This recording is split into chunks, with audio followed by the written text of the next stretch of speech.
Hello everyone, কেমন আছো তোমরা সবাই? আশা করছি সবাই খুব ভালো আছো। আমি দীপা, আমার নতুন আরও একটি ঝলমলে ব্লগে তোমাদের সকলকে জানাই অনেক স্বাগত, অনেক ভালোবাসা। আজকে কিন্তু আর ডেলি ব্লগ নিয়ে আসিনি, ভীষণ হেল্পফুল এবং এইগুলো মেনটেনেন্স করতে পারলে সবসময় কিন্তু আমাদের ঘর অর্গানাইজ থাকবে এবং প্রত্যেকটা জিনিস কিন্তু আমরা হাতের কাছে পেয়ে যাব। তো যেগুলো আমি ফলো করে থাকি সেগুলোই তোমাদেরকে শেয়ার করছি, আশা করছি তোমাদের ভালো লাগবে।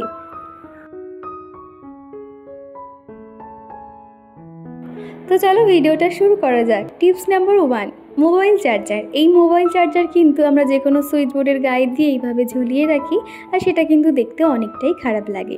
সেক্ষেত্রে যদি এরকম একটা খালি বক্স আমরা নিয়ে তার উপরে যে কোনো কালারিং পেপার দিয়েও আটকে নিতে পারি, এটা কিন্তু দেখার সৌন্দর্যের জন্য। আর তোমরা চাইলে যে কোনো খালি বক্স, এরকম বক্স কিন্তু আমাদের ঘরে প্রায় পড়েই থাকে, ওই ফ্লিপকার্ট থেকে কিছু অর্ডার করি না কেন থেকে যায় আর কি। তো এর মধ্যে যদি প্রত্যেকটা ফোন চার্জার যদি আমরা সুন্দর করে এইভাবে গুছিয়ে রাখতে পারি, তাহলে কিন্তু এগুলো অর্গানাইজও থাকলো এবং যখন যেটা প্রয়োজন নিয়ে নিতে পারি। আর এই ধরনের তার কিন্তু যে খুব একটা শক্ত করে মুড়ে মারে রাখবে না, তাহলে কিন্তু চার্জারের তারগুলো নষ্ট হয়ে যেতে পারে। তো দেখো আমি হালকা করে ফোল্ড করে নিয়ে প্রত্যেকটা জিনিস কিন্তু রেখে বাস্কেটটা তোমরা যেখানে খুশি ঝুলিয়ে রাখো, বিশেষ করে যেখানে সুইচ বোর্ড থাকে তার নিচেই কিন্তু আমি ঝুলিয়ে রেখেছি দেখো। তো যখন যেটা চার্জের প্রয়োজন পড়ে এখান থেকে তাহলে নিয়ে নিতে পারবো। টিপস নাম্বার 2, এই যে কফি মাগগুলো আমরা 2-1 দিন ব্যবহার করার পর এগুলো কিন্তু আর ব্যবহার করতে চাই না, আর তখন কিন্তু এগুলো ফেলে দিই। তো কী করব, যখন এগুলো দেখবো যে আর ব্যবহার করছি না, তখন কিন্তু এই সমস্ত কাপগুলো আমরা রান্নাঘরে অর্গানাইজার হিসেবে কিন্তু ব্যবহার করতে পারি। আর দেখো এখানে আমি 3টে কফি মাগ নিয়ে নিয়েছি, আর একটা কফি মাগের তো হ্যান্ডেল ভেঙে গেছে। তো সেটা কি করব, ব্ল্যাক কালার তো দেখতে ভালো লাগে, সেই জন্য আর ফেলিনি। তো আমি এই মগগুলোতে না এই যে ছোট ছোট যে স্পুনগুলো হয় সেগুলো রাখি, এবং কাঁটা চামচ বা মানে মোটামুটি ছোট বড় মাঝারি যেটা যেরকম মাপের আর কি রেখে দিয়েছি। এইভাবে কিন্তু দেখো রান্নাঘরটা দেখতেও সুন্দর লাগে, আর এই জিনিসটা আর ফেলতে লাগলো না, কাজে লেগে গেল। আর যদি দেখো কফি মাগটা অনেকটা পুরাতন হয়ে গেছে, সেক্ষেত্রে কিন্তু তোমরা তোমাদের মতন যে কোনো কালার করে নিতে পারো, সেটাও কিন্তু আরও বেশি ভালো লাগবে, তখন কিন্তু আর পুরাতন বলে মনেই হবে না। তো দেখো মাঝখানে যে মগটা আর কি ছোটো মতন, তার মধ্যে কিন্তু সমস্ত স্টিলের যে চামচগুলো সেগুলো রাখি, আর ওই অয়েল ব্রাশ করার জন্য যে ব্রাশগুলো বা পিৎজা কাটার সেগুলো কিন্তু এর মধ্যে রাখছি। আর একটা ছোট কাঁচের গ্লাস নিয়ে নিয়েছি, এর মধ্যে একদম ছোট যে স্পুনগুলো হয় সেগুলোই আর কি রাখছি। ওই যে মশলা নেওয়ার ক্ষেত্রে কিন্তু এরকম ছোট ছোট স্পুনগুলো খুব কাজে লাগে। চলো যাওয়া যাক পরের টিপসে।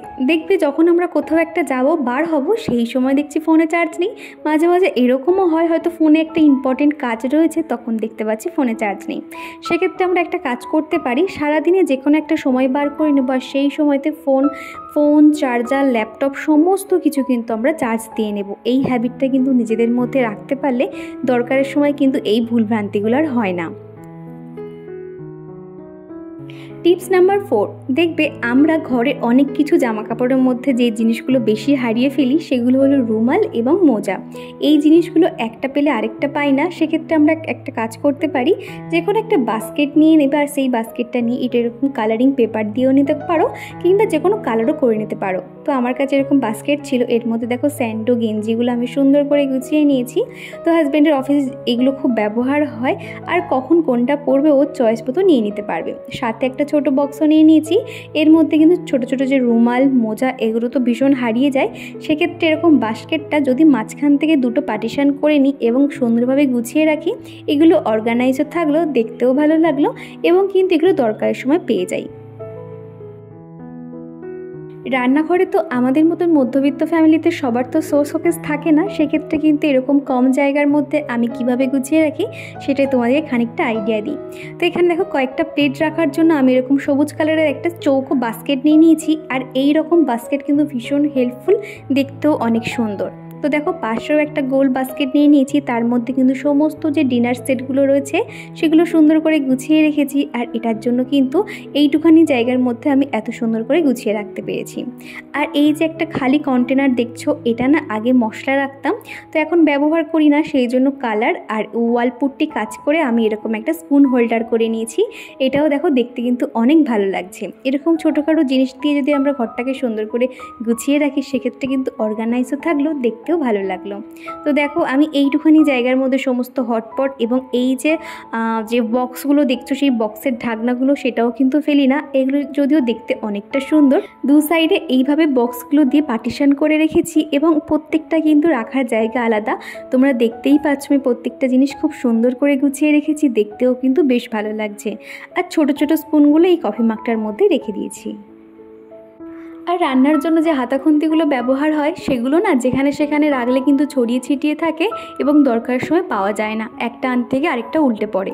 সেক্ষেত্রে টিনের এরকম একটা কন্টেনারের মধ্যে আমি একটু কালার করে ডিজাইন করে নিয়েছি, নিয়ে এর মধ্যে সমস্তটাই রাখি, এমনকি সাঁড়াশি পর্যন্ত রেখে দিই, যার জন্য যখন যেটা প্রয়োজন পড়ে নিয়ে নিতে পারি। তোমরা খুব সহজেই কিন্তু এরকম একটা হোল্ডার বানিয়ে নিতে পারো, সেক্ষেত্রে জিনিসটা অর্গানাইজও থাকে আর দেখতেও কিন্তু অনেকটাই ভালো। টিপস নাম্বার 7, আমরা মাথার বালিশ কিছুদিন ব্যবহার করার পর থেকে বুঝতে পারি বালিশটা চিটে হয়ে গেছে, আর তখন কিন্তু মাথায় দিতে ভালো লাগে না।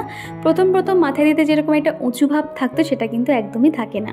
সেক্ষেত্রে কি করব, এই যে বালিশের কভারের নিচে আরও একটি পুরাতন কভার আমরা দিয়ে রাখবো, আর সেটা যেন ফিতে দেওয়া হয়। সেক্ষেত্রে কী হবে, বালিশটা চিটে হবে না, আর যে তুলোগুলো এদিক ওদিক ছড়িয়ে ছিটিয়ে মাঝখানটা কিন্তু ডেবে যাবে না। এই টিপসটা তোমরা ফলো করতে পারো। আরও একটা প্লাস পয়েন্ট হলো এই যে ধুলো কিন্তু খুব সহজে বালিশের ভিতরে ঢুকবে না, যেহেতু পুরাতন একটা কভার আছে সেখানেই কিন্তু যত ধুলো আটকে থাকবে সেটা একসময় ধুয়ে দিলে সেটাও পরিষ্কার হয়ে যাবে।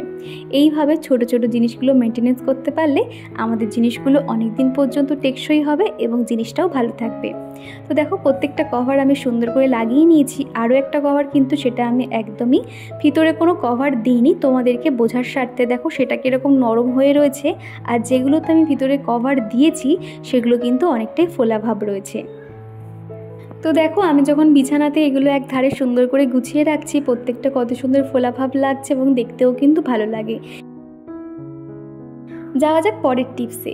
শোকেস কিংবা ড্রেসিং টেবিল, সেখানে কিন্তু আমরা এরকম ক্লিপ ব্যবহার করতে রাখি, আর সেগুলো কি হয় এখানে ওখানে ছড়িয়ে রাখি, সেটা কিন্তু দেখতে খারাপ লাগে। আর বাড়িতে যদি বাচ্চা থাকে তো কোনো কথাই নেই, তারা একটা একটা করে হাতে নিয়ে এদিক ওদিক ছড়িয়ে ছিটিয়ে দেয়। সেক্ষেত্রে কি করব, আমার এটা যদি একটা শোকেসের ভিতরে এরকম একটা জায়গা রয়েছে, আর সেখানে দুদিকে আমি হুক সিস্টেম লাগিয়ে এরকম একটা দড়ি টাঙিয়ে দিয়েছি, আর তার মধ্যে যত ক্লিপগুলো ছিল সেগুলো আমি আটকে নিয়েছি। আর এইভাবে রাখি বলে যখন যেটা প্রয়োজন পড়ে নিয়ে নিতে পারি, তাহলে কিন্তু এদিক ওদিক আর ছড়িয়ে ছিটিয়ে থাকবে না, প্রত্যেকটাই হাতের কাছে পেয়ে যাব। যাওয়া যাক পরের টিপসে। ঘর ক্লিনিংয়ের জন্য এরকম একটা ডাস্টার রাখা কিন্তু খুবই প্রয়োজন, আর এই ডাস্টারটা দিয়ে কিন্তু আমরা অনেক ধরনের কাজ করতে পারি। দৈনন্দিন কাজে কিন্তু এগুলো ভীষণভাবে ব্যবহৃত হয়। এই যে ডাস্টারটা দেখছো সেটা দিয়ে আমার যে কার্টেনগুলো রয়েছে সেগুলো আমি সুন্দর করে পরিষ্কার করে নিচ্ছি, একদম উপর থেকে নিচ পর্যন্ত। আর এইভাবে পরিষ্কার করলে কিন্তু মাকড়সা একদম বাসা বাঁধে না। তা নয়তো কি হয়, এই ভাঁজে ভাঁজে কিন্তু ছোট ছোট যে মাকড়সাগুলো হয় একদম সাদা মতন জাল করে রাখে, সেটা কিন্তু দেখতে অনেকটাই খারাপ লাগে, আর এতে কিন্তু সংসারে একটা নেগেটিভিটির সৃষ্টি করে। ঘরের মধ্যে কিন্তু ঝুল হতে দেওয়া একদমই ঠিক না। টিপস নাম্বার 10, দেখবে আমাদের সাজগোজের জায়গাটাতে এই ধরনের কিন্তু জিনিসপত্র আমরা ব্যবহার করি। ওই যে মুখে যে ব্রাশ, লিপ লাইনার, লিপস্টিক, এগুলো কিন্তু আমরা ব্যবহার করি। আর যদি শোকেসটা ছোট হয় সেক্ষেত্রে তো কোনো কথাই নেই। এই রকম যদি একটা হ্যাঙ্গিং আমরা বানিয়ে নিতে পারি সেক্ষেত্রে কিন্তু অনেক কিছু আমরা রাখতে পারি, এটাও কিন্তু অনেকটাই কাজের। এই টিপসগুলো কিন্তু আমি দৈনন্দিন জীবনে ব্যবহার করি, আর তোমরা এগুলো দেখেই কিন্তু বুঝতে পারছো যে শুধুমাত্র তোমাদেরকে দেখানোর জন্য আমি এগুলো বানাইনি। এগুলো একটু পুরাতনও হয়ে গেছে, তোমরা দেখে কিন্তু বুঝতে পারছো, ভীষণ হেল্পফুল। আর এদিকে দেখো এই যে ছোটো ছোটো যে রাবার ব্যান্ডগুলো রয়েছে এদিক ওদিক ছড়িয়ে ছিটিয়ে থাকে, তার জন্য আমি এরকম একটা ক্লিপ নিয়ে নিয়েছি আর এর মধ্যে একসঙ্গে আটকে রেখেছি। যখন যেটা প্রয়োজন হয় জামার ম্যাচিং করে কিন্তু এই যে রাবার ব্যান্ডগুলো নিয়ে নিতে পারি। আর এদিকে কয়েকটা গার্ডার, মাথার ফিতে, ক্লিপ থাকে, সেগুলো এরকম একটা বক্সের মধ্যে রেখে দিয়েছি। এইভাবে বক্সের মধ্যে রেখে শোকেস কিংবা ড্রেসিং টেবিলের এক ধারে যদি গুছিয়ে রাখা যায়, এগুলো কিন্তু আমরা হাতের কাছে পেয়েও যাব। আর এখানে যদি ধুলো পড়তে পারে সেই জন্য দেখো আমি একটু ঢাকনা সিস্টেমও করে রেখেছি যাতে ধুলো একদমই না পড়ে। তো এটা আমার শোকেসের আমি এক ধারে রেখে দিলাম। তো দেখো জিনিসটা অর্গানাইজও থাকলো, প্রত্যেকটা কিন্তু সুন্দরভাবে গোছানো। কোনটা কোথায় রেখেছি সেগুলো কিন্তু খুব সহজে পেয়ে যাব। তো বুঝতেই পারছো আমি এই ধরনের টিপস কিন্তু সবসময় ব্যবহার করে থাকি। তারপরে দেখো বিছানা ঝাঁটা, এই ঝাঁটাগুলো কিন্তু দু একদিন ব্যবহার করার পর থেকে দেখা যায় একটা একটা করে কাঠি ভেঙে যাচ্ছে, খুলে যাচ্ছে, এরকম সমস্যা হয়। আর যখন এটা কিনেছিলাম এরকম তো তার লাগানো ছিল, আর এই তারগুলো কিন্তু আস্তে আস্তে ভেঙে যায় আর সেগুলো হাতে ফুটে যায়। তখন কি করব, যে সেলোটেপ পাওয়া যায় সেই সেলোটেপ দিয়ে খুব সুন্দর করে মজবুত করে আটকে নিয়েছি। এতে করে আমার হাতে একদমই লাগবে না এবং কিন্তু কাঠি খুলেও যাবে না। ভীষণ ভালো একটা টিপস, এগুলো তোমরা ব্যবহার করে দেখতে পারো। যাওয়া যাক পরের টিপসে। বাজার থেকে যখনই আমরা কোনো জিনিসপত্র কিনি তখন কিন্তু এই ধরনের প্লাস্টিক চলে আসে, আর সেক্ষেত্রে আমরা কি করব, রান্নাঘরে এরকম যদি একটা বাস্কেট বানিয়ে নিতে পারি আর তার মধ্যে সমস্ত প্লাস্টিকগুলো গুছিয়ে রাখবো, আর তাহলে কি হবে, দরকারের সময় পেয়েও যাব। তো দেখো প্রত্যেকটা কিন্তু প্লাস্টিক আমি এই হ্যাঙ্গিংটার মধ্যে গুছিয়ে রাখবো। তোমরা চাইলে এরকম বাস্কেট আরও দুটো বানিয়ে রাখতে পারো, সেক্ষেত্রে কিন্তু এগুলো রাখতেও সুবিধা হবে। তো যাওয়া যাক পরের টিপসে। এখানে দেখো আমরা যখন বাড়িতে কেউ অসুস্থ হই তখন কিন্তু চারিদিকে ওষুধ ছড়িয়ে ছিটিয়ে থাকে এবং সেগুলো কিন্তু একবার খাওয়া হয়ে গেলে সেগুলো আর ব্যবহার করতে পারি না, এখানে ওখানে ছড়িয়ে ছিটিয়ে রাখি, তার কারণে ওষুধগুলো নষ্ট হয়ে যায়। সেক্ষেত্রে কি করব, এরকম একটা প্লাস্টিকের বাস্কেট নিয়ে নেব। আর প্রত্যেকের বাড়িতে কিন্তু এরকম একটা ওষুধের বক্স থাকা খুবই দরকার, আর এগুলো কিন্তু অনেকটাই কাজের হয়। আর এখানে দেখো আমি এই যে চিকু যখন হয়েছিল সেটারই একটা প্রেগন্যান্সির কিট, তো এটা আমি এখনও পর্যন্ত গুছিয়ে রেখেছি। তো এটা একটা স্মৃতি হিসেবে থেকে যাবে। তো এটাই আমি কিন্তু এই ওষুধের বক্সে রাখি। তো দেখো প্রত্যেকটা ওষুধ সুন্দর করে গুছিয়ে নিয়েছি। যাওয়া যাক পরের টিপসে। এরকম একটা মাল্টিপারপাস বক্স রাখা কিন্তু খুবই দরকার, যেখানে সমস্ত কিছুই থাকবে। কাজের সময় দেখা যায় কোনো একটা জামার বোতাম কিংবা পিন, সেফটি পিন পেলাম, আর সেটা যে কোথায় রাখি মানে তাড়াহুড়োর সময় নিজেরাই খুঁজে পাই না। এরকম একটা বক্সের মধ্যে থাকলে সেটা কিন্তু খুব সহজে দরকারের সময় আমরা পেয়েও যাই। আর এই যে ছোট ছোট বোরোলিংয়ের ডিব্বাগুলো দেখছো, এর মধ্যে কিন্তু আমার সোনার ছোট ছোট কানেরগুলো গুছিয়ে রাখি।